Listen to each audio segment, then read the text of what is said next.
Well, it's been a full year since I started looking at the Resistance series. Between other projects and me accidentally bricking my PS3 and needing to get a new one, it's admittedly taken me quite a bit longer to play these, much less make video reviews on them. But now it's finally time to wrap it up as I look at the third and final title in the mainline PS3 trilogy. Released in late 2011, Resistance 3 starts us off with a recap.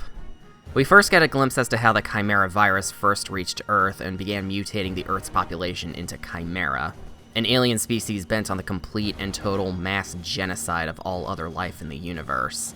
The Chimera are aliens that are capable of turning other species into Chimera via a virus, you see.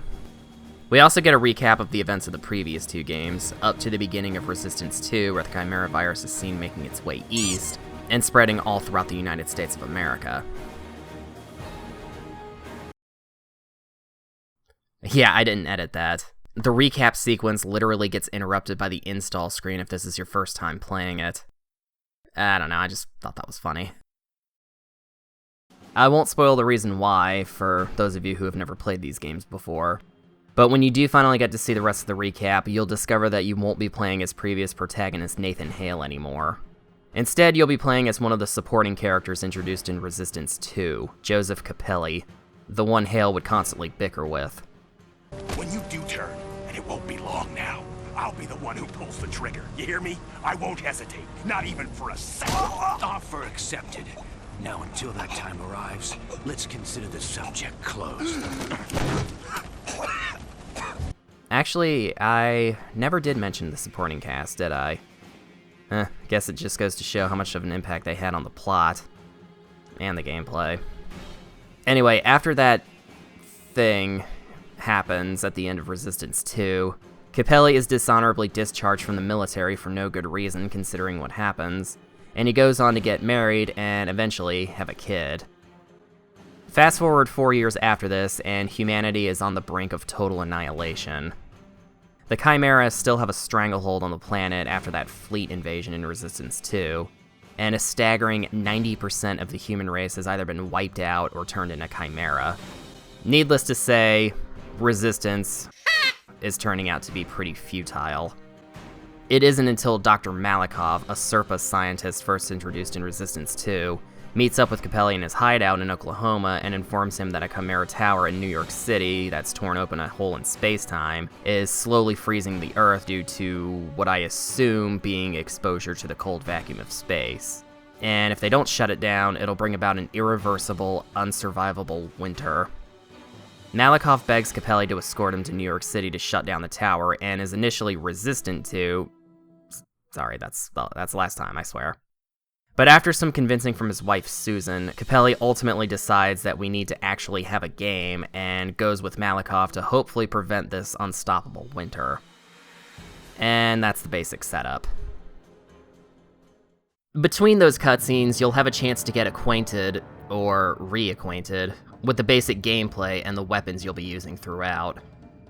In addition to the returning Magnum from the last game, the Bullseye makes its triumphant return, and let me start off by saying, out of all three mainline games, I think Resistance 3 has the best version of this weapon.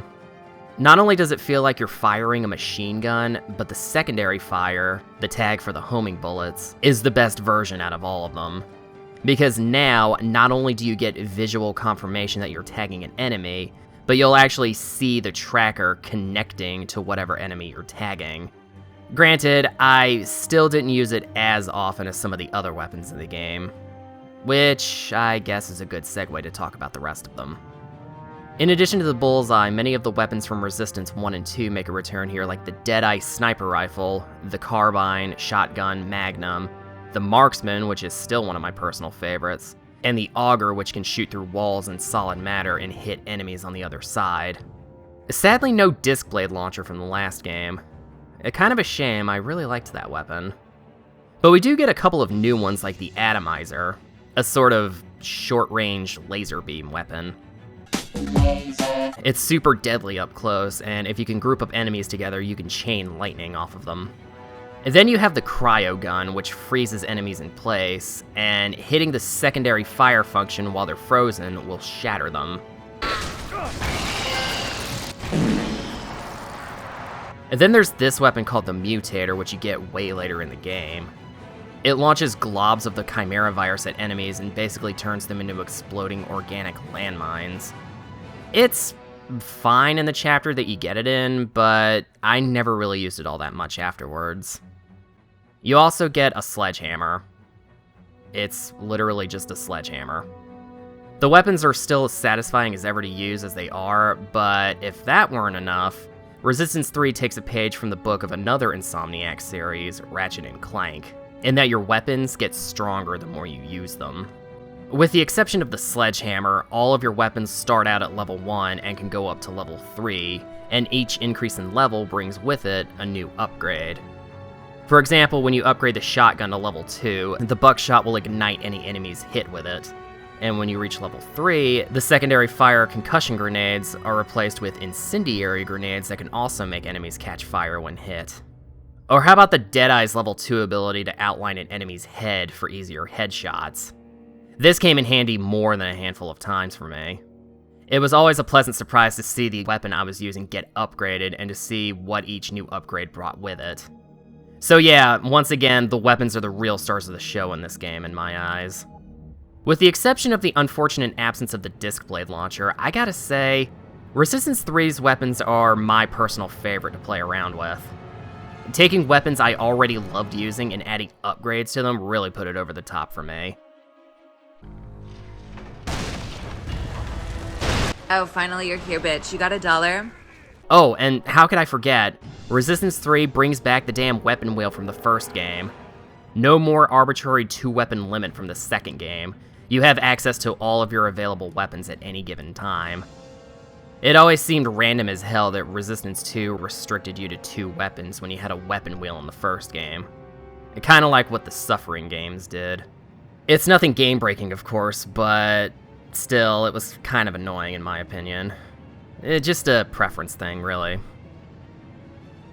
Another design choice from Resistance 2 that Insomniac reverted back from is the regenerating health. It's the same as it was in the first game, where you'll have to find health pickups in the levels, though it won't regenerate at all this time, whereas in the first game, if you still had a portion of your energy left, that section would recover automatically. Though, as opposed to the first game, Resistance 3 is far more generous with the health pickups. Not only can you find them so much easier, but just one of them restores nearly a third of your total health, which is a lot for one single pickup. Hell, they can even be dropped by enemies this time around, so you're gonna find yourself dying a whole lot less this time around. As a matter of fact, for a couple of reasons, you'll find yourself dying a lot less in this game. I think Insomniac might have heard players' complaints about the first game being way too hard on the normal difficulty setting, and made adjustments in the sequels to be easier. Resistance 2 definitely still had some infuriating moments and some real bullet sponge enemies, but was overall still an easier game over the original. I won't mince words here. Resistance 3 on its normal difficulty setting is the easiest game in the trilogy. In addition to the generous health pickups and the checkpoint system, enemies seem to take a lot less damage than in previous games. They even have weak points like they did in the first game, and shooting them enough times will just cause them to explode. In addition, they just don't seem like they do as much damage as they did in the first few games. It isn't until maybe the last quarter of the game before it throws any kind of major challenges your way. Everything up to that point is honestly kind of a breeze. When the game throws you in a segment where you're fighting alongside AI-controlled partners, in the other games it would have been bullcrap that none of them really contributed anything in any meaningful way.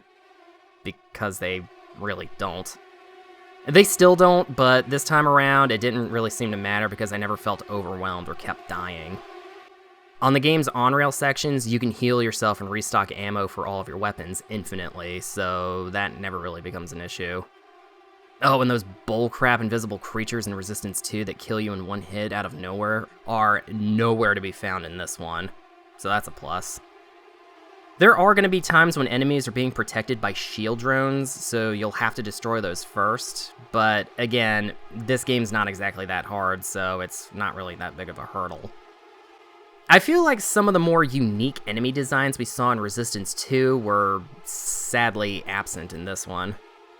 Like, Resistance 2 had some similar-looking humanoid enemies to the first game, but it also had some of those big, less humanoid-looking creatures that really spiced up the enemy variety.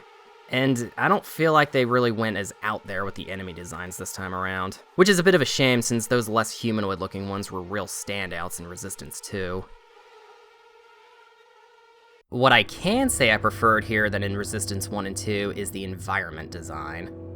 What I mean by that is, in the first two games, you'd occasionally run through a bombed-out city street or a neighborhood here or there, but the only other stages I can really remember from those games were the nondescript army bunkers and gray, metallic alien spaceships. I'm not gonna lie, they start to blend together after a while. To me, the most interesting environments in those games were always the urban areas where you'd see the effect that the invasion is having on everyday cities and towns. And I really wanted to see more of that in the first two games. Luckily for me, that's exactly what Resistance 3 does. Now that we're in the role of a civilian, you get much more of a look into the lives of everyday people who are trying their hardest to survive in post-invasion America. And as a result, you'll be fighting off Chimera from inside of a tavern, taking a boat through a flooded town, and in one of my personal favorite levels, fighting off hatchling Chimera in a coal mining town. I really appreciate that after 2 straight games of military-style battlefields and alien space shuttles, that Resistance 3 takes more of a down-to-earth approach, figuratively and literally, to its stage design. It makes for a real refreshing, much-needed change of pace. Not to spoil anything, but you do still see a metal alien area right at the end of the game, so the trek to it through a ruined America makes for some good build-up.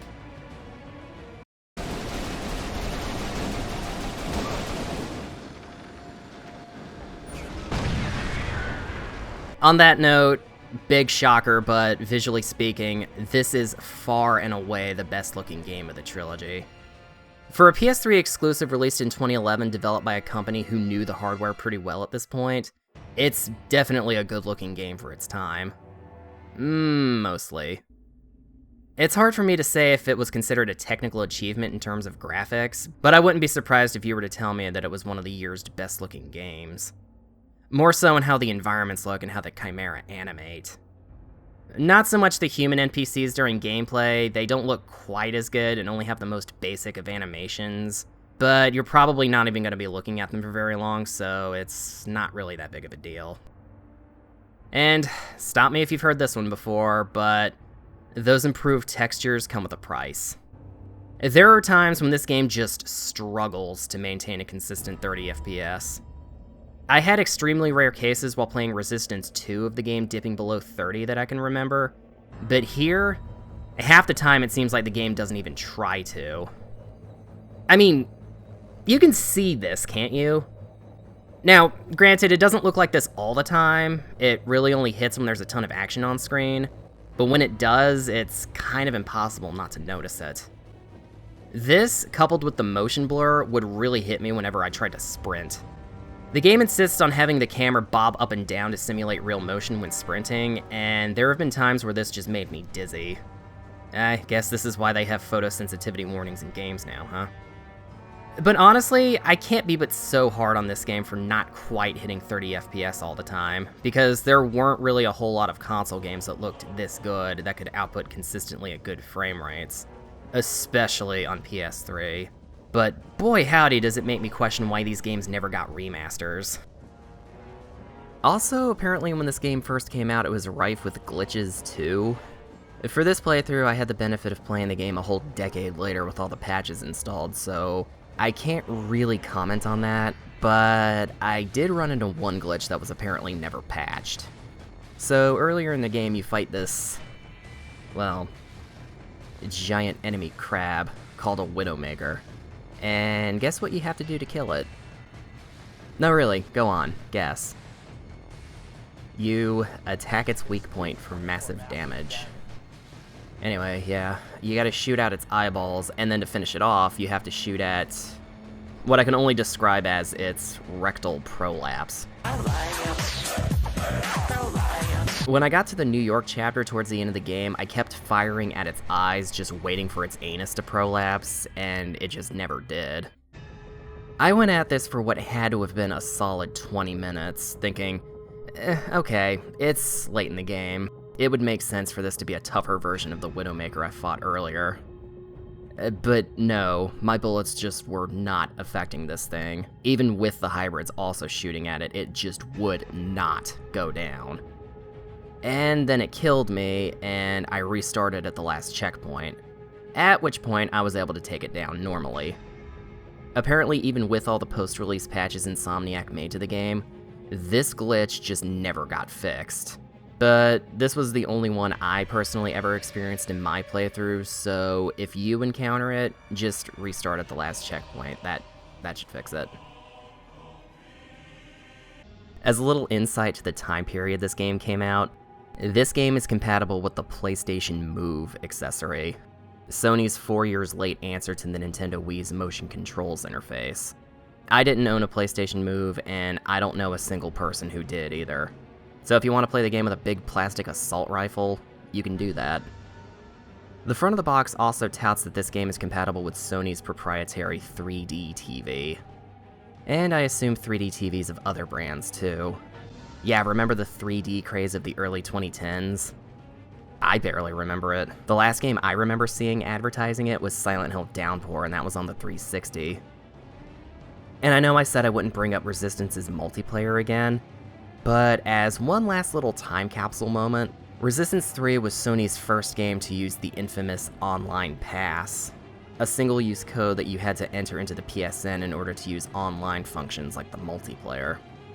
For those of you who may not have been old enough to see it happen in real time, or in case you blocked it out of your memory, the Online Pass was done as a measure to discourage used game sales. To make a long story short, what publishers would do was block off certain features of their games behind these online passes, which could only ever be redeemed a single time. If you bought a brand new copy of a game off of the shelf or digitally off of the PlayStation Store, it would come with the online pass for free. But if you bought it secondhand and the online pass had already been redeemed, which was usually always the case, then you'd have to pay about $10 to buy that game's online pass off of the PlayStation Store in order to gain access to that game's multiplayer mode. Why this was so maligned back in the day was because up to this point, games released on the PS3 had their multiplayer modes available free of charge, whereas you had to have a subscription to Xbox Live to play online if you were playing that same game on Xbox 360. Not like any of this matters nowadays in the case of Resistance 3, as the servers for all three games have been shut down since 2014. This may be a bit disappointing depending on who you ask, but Resistance 3, in addition to being the easiest game in the mainline series, is also the shortest. I managed to clock in at roughly 7 hours on normal difficulty, whereas the other two would have taken me around 10. Some of the chapters simply don't feel as long, and I think a major part of that is the reduced difficulty. But it also feels like a lot of the bloat has just been pared down too. It's a much more briskly paced game this time around, and none of the chapters ever go on for too long. Plus, if you find the game too easy, you can always set it to a higher difficulty. Sadly, for as much as this game improves on its predecessors, and for as glowing as the critical reception was at the time, this was apparently a commercial failure, according to Sony, only selling around 180,000 copies in its first month, less than half of what Resistance 2 sold in its first month. Now, notice that this whole video I've been referring exclusively to the mainline trilogy, which includes all three of the games released on PS3. Truth is, there were 2 other games developed by other studios.